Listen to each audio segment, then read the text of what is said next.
Salut à toutes et à tous, soyez les bienvenus sur D8 pour ce nouveau numéro de Voyage au bout de la nuit dans lequel nous allons poursuivre la lecture de Belle Amie de Maupassant, mais ce sera dans quelques instants car pour l'heure, il est temps de vous donner la parole avec la rubrique des questions-réponses. Alors dans cette rubrique aujourd'hui, j'aimerais vous parler de Short Edition. Short Edition, c'est une maison d'édition notamment que vous retrouvez sur internet avec leur site internet short-edition.com et Short Edition, ils se sont fait les porte-paroles du texte court. Et oui, le texte court, ça n'est pas que la poésie, ça n'est pas que, j'ai envie de dire, ces textes qu'on a l'habitude de voir, c'est aussi parfois des nouvelles très très courtes de quelques secondes, quelques minutes à peine de lecture et de quelques signes uniquement. Et ces nouvelles, eh bien, dans Short Edition, on les met à l'honneur. Alors, très régulièrement, ils éditent un numéro dans lequel ils remettent en papier tout cela. Je l'ai ici entre les mains, le numéro 14 de Short Edition. Mais en parallèle de ces éditions papier, c'est surtout sur Internet qu'ils officient.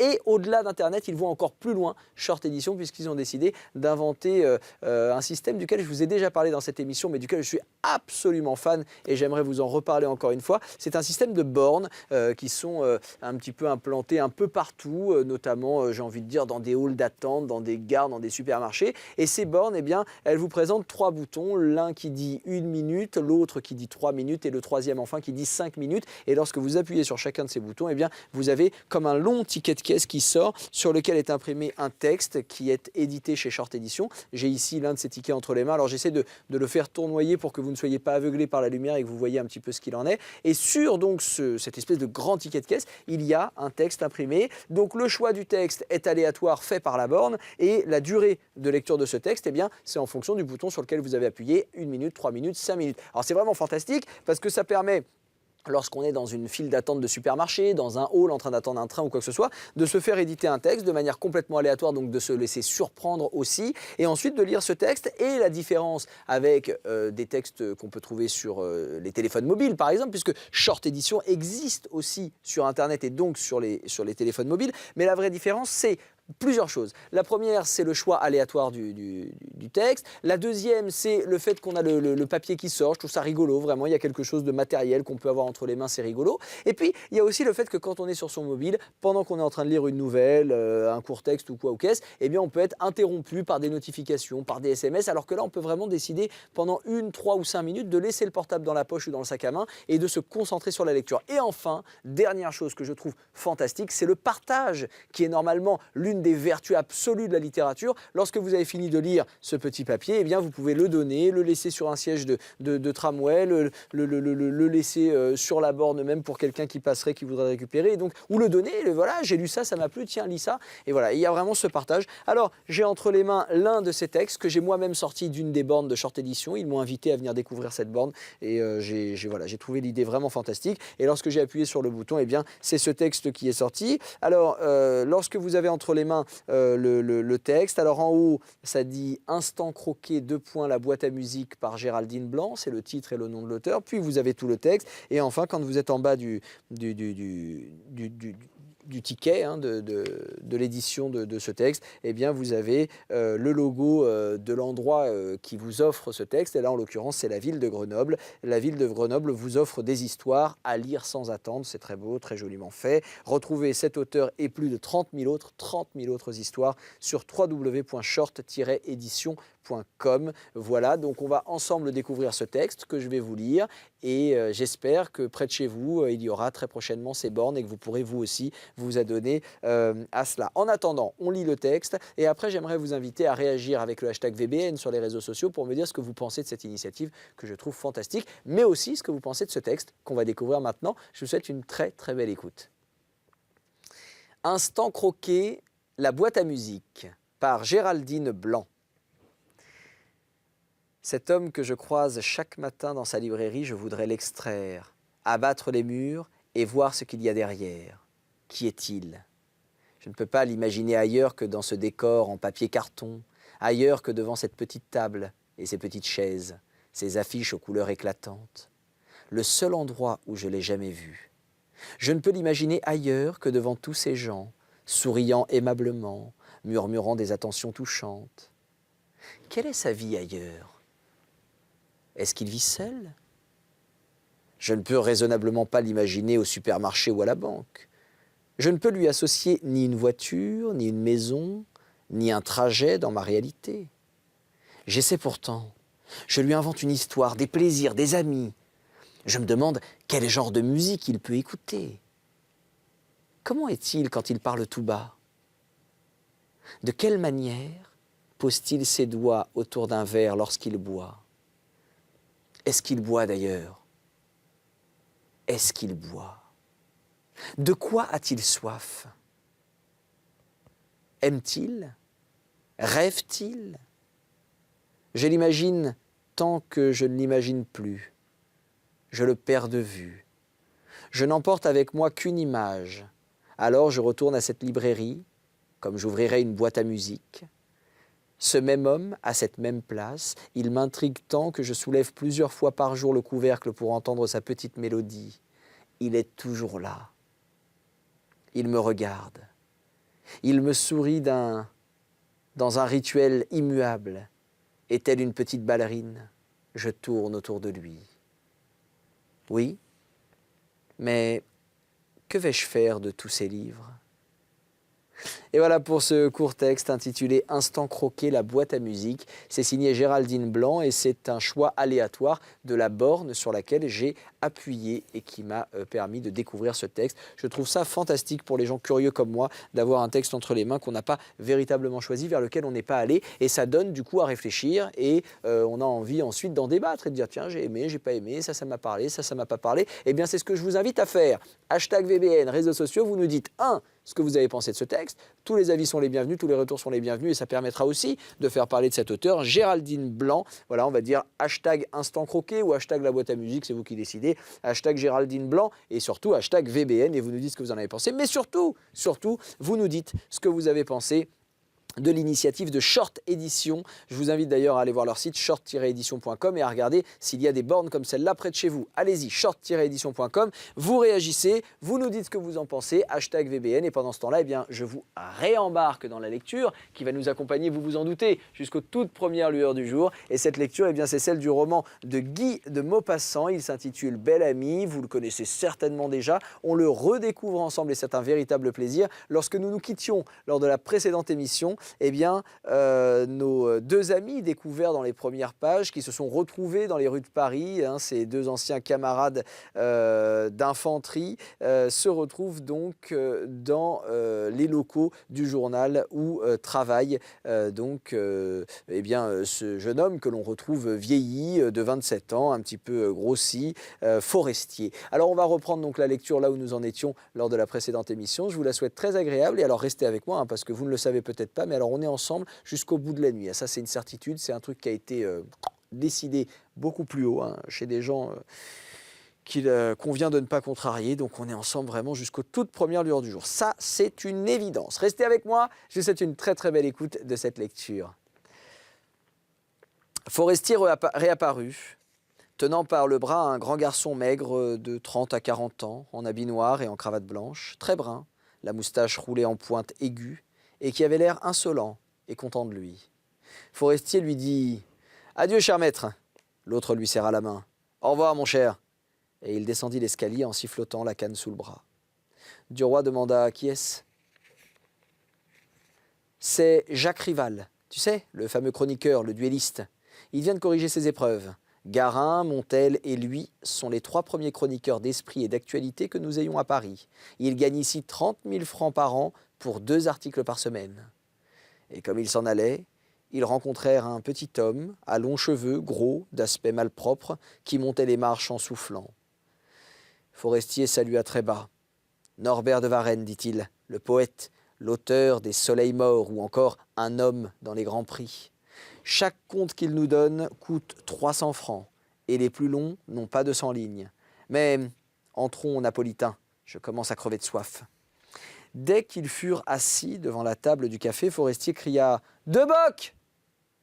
Et il avala le sien d'un seul trait, tandis que Duroy buvait la bière à lente gorgée, la savourant et la dégustant comme une chose précieuse et rare. Je vous rappelle, je m'interromps, je vous rappelle pour ceux qui n'ont pas suivi les lectures des premières pages, que notre ami Duroy n'a pas une thune. Il est sécos, le gars. Il n'a pas un centime dans les poches, il a juste de quoi faire encore 2 repas. Alors si c'est 2 déjeuners, comme ça coûte un peu moins cher que les dîners, il pourra ensuite boire 2 bocs. Si c'est 2 dîners, il lui restera que ça. Et alors cet argent qui lui reste, eh bien, c'est pour finir le mois et on est le 28. Donc il lui reste encore 3 bonnes journées à passer. Donc là, il a croisé son ami qui l'invite à aller boire un bock. Lui, il fait bonne figure, mais il ne sait pas encore lequel des deux va payer. Nous non plus, du reste. Mais si c'est lui, eh bien, c'est déjà un bock. Donc on comprend cette phrase où on dit qu'il la boit tranquillement, sa bière, et où il savoure chaque gorgée parce qu'il n'y a pas les sous. Donc on profite. Son compagnon se taisait, semblait réfléchir, puis tout à coup « Pourquoi n'essaierais-tu pas du journalisme ?» L'autre, surpris, le regarda, puis il dit « Mais c'est que j'ai jamais rien écrit. »« Bon, on essaie, on commence.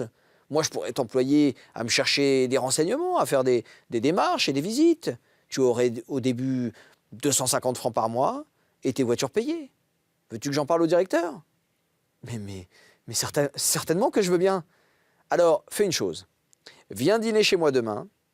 J'ai 5 ou 6 personnes seulement. Le patron, M. Walter, sa femme, Jacques Rival et Norbert de Varenne, que tu viens de voir, plus une amie de Madame Forestier. Est-ce entendu ?» Duroy hésitait, rougissant, perplexe. Il murmura enfin « C'est que je n'ai pas de tenue convenable. » Forestier fut stupéfait. « Tu n'as pas d'habit ? Bigre ! En voilà une chose impensable !»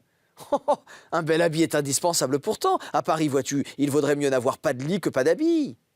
Puis tout à coup, fouillant dans la poche de son gilet, il en tira une pincée d'or, prit 2 louis, les posa devant son ancien camarade et d'un ton cordial et familier « Tu me rendras ça quand tu pourras. Loue ou achète au moins un habit en donnant un acompte. Les vêtements qu'il te faut, il te les faut. Enfin, arrange-toi, mais viens dîner à la maison, demain. 7h30, 17 rue Fontaine. » Duroy, troublé, ramassait l'argent en balbutiant. « Tu es trop aimable, je te remercie bien, sois certain que je n'oublierai pas. » L'autre l'interrompit. « Allons, c'est bon. Encore un bock, n'est-ce pas ?» Et il cria « Garçon, 2 bocks !» Puis, quand ils les eurent bu, le journaliste demanda « Veux-tu flâner un peu, pendant 1 heure ?»« Mais certainement. » Et ils se remirent en marche vers la Madeleine. « Qu'est-ce que nous ferions bien ?» demanda Forestier. « On prétend qu'à Paris, un flâneur peut toujours s'occuper. Ce n'est pas vrai. Moi, quand je veux flâner, le soir, je ne sais où aller. Un tour au bois n'est amusant qu'avec une femme, et on n'en a pas toujours une sous la main. Les cafés-concerts peuvent distraire mon pharmacien et son épouse, mais pas moi. Alors quoi faire? Rien. Il devrait y avoir ici un jardin d'été, comme le parc Monceau, ouvert la nuit, où on entendrait de la très bonne musique en buvant des choses fraîches sous les arbres. Ce ne serait pas un lieu de plaisir, mais un lieu de flâne, et on paierait cher pour entrer, afin d'attirer les jolies dames. On pourrait marcher dans des allées bien sablées, éclairées à la lumière électrique, et s'asseoir quand on voudrait pour écouter la musique de près ou de loin. Nous avons eu à peu près ça autrefois chez Musard, mais avec un goût de bastringue, et trop d'air de danse, pas assez détendu, pas assez d'ombre, pas assez de sombre. Il faudrait un très beau jardin, très vaste. Ce serait charmant. Où veux-tu aller ? Duroy, perplexe, ne savait que dire. Enfin, il se décida. Je ne connais pas les Folies Bergères. J'y ferai volontiers un tour. Son compagnon s'écria « Les Folies Bergères, bigre! Nous y cuirons comme dans une rôtisserie. » « Non! Enfin, soit, c'est toujours drôle. » Et ils pivotèrent sur leurs talons pour gagner la rue du Faubourg Montmartre. La façade illuminée de l'établissement jetait une grande lueur dans les 4 rues qui se joignent devant elle. Une file de fiacres attendait la sortie. Forestier entrait, Duroy l'arrêta. « Nous oublions de passer au guichet. » L'autre répondit d'un ton important. « Avec moi, on ne paie pas. » Quand il s'approcha du contrôle, les 3 contrôleurs le saluèrent. Celui du milieu lui tendit la main. Le journaliste demanda « Avez-vous une bonne loge ?»« Mais certainement, monsieur Forestier. » Et il prit le coupon qu'on lui tendait, poussa la porte matelassée à battants garnis de cuir, et ils se trouvèrent dans la salle. Une vapeur de tabac voilait un peu comme un très fin brouillard les parties lointaines, la scène et l'autre côté du théâtre. Et s'élevant sans cesse, en minces filets blanchâtres de tous les cigares et de toutes les cigarettes que fumaient tous ces gens, cette brume légère montait toujours, s'accumulait au plafond et formait sous le large dôme autour du lustre, au-dessus de la galerie du premier chargé de spectateurs, un ciel ennuagé de fumée.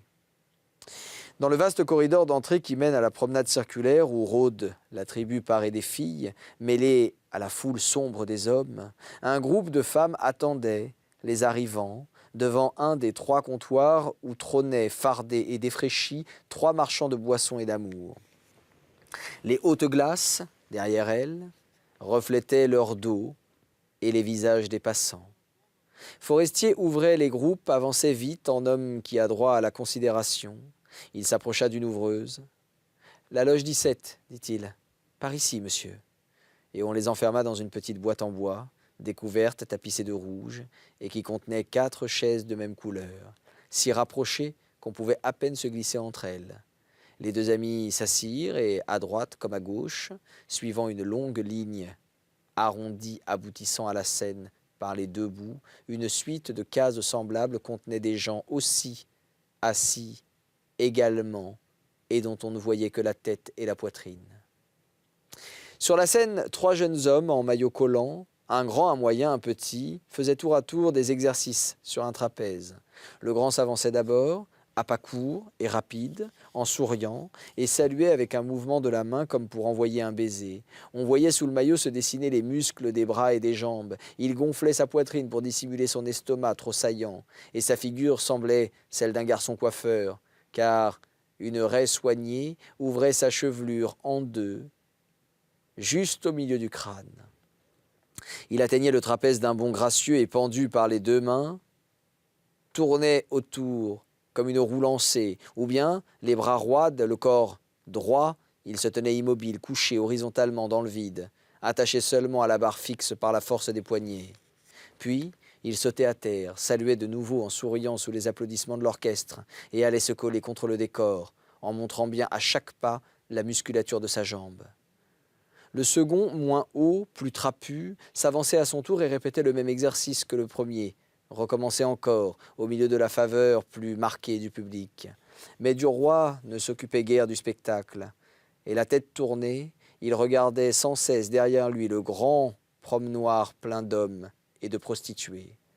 Forestier lui dit « Remarque donc l'orchestre, rien que des bourgeois avec leurs femmes et leurs enfants, de bonnes têtes stupides qui viennent pour voir, aux loges des boulevardiers, quelques artistes, quelques filles de demi-choix, et derrière nous, le plus drôle de mélange qui soit dans Paris. Quels sont ces hommes?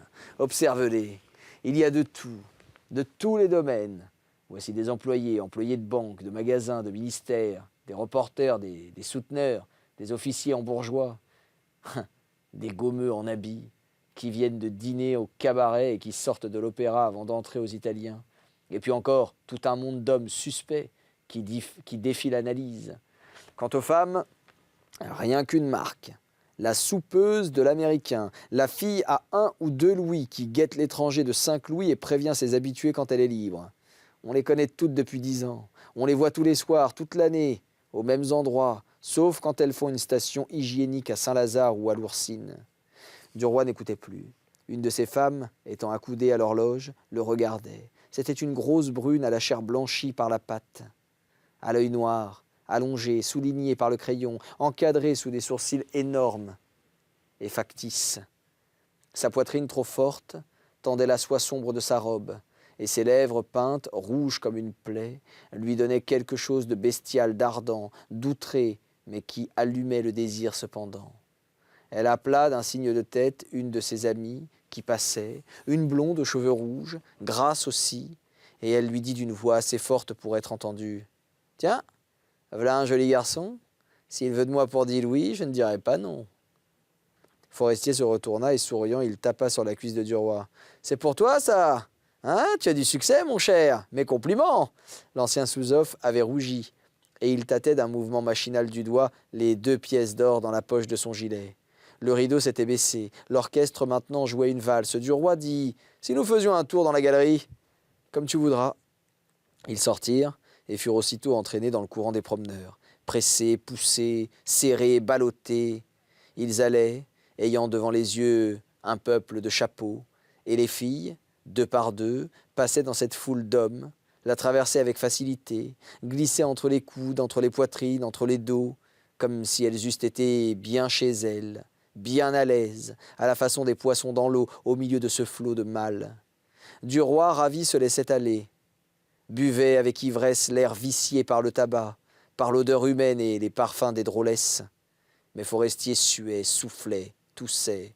« Allons au jardin, dit-il. » Et tournant à gauche, ils pénétrèrent dans une espèce de jardin couvert que 2 grandes fontaines de mauvais goût rafraîchissaient.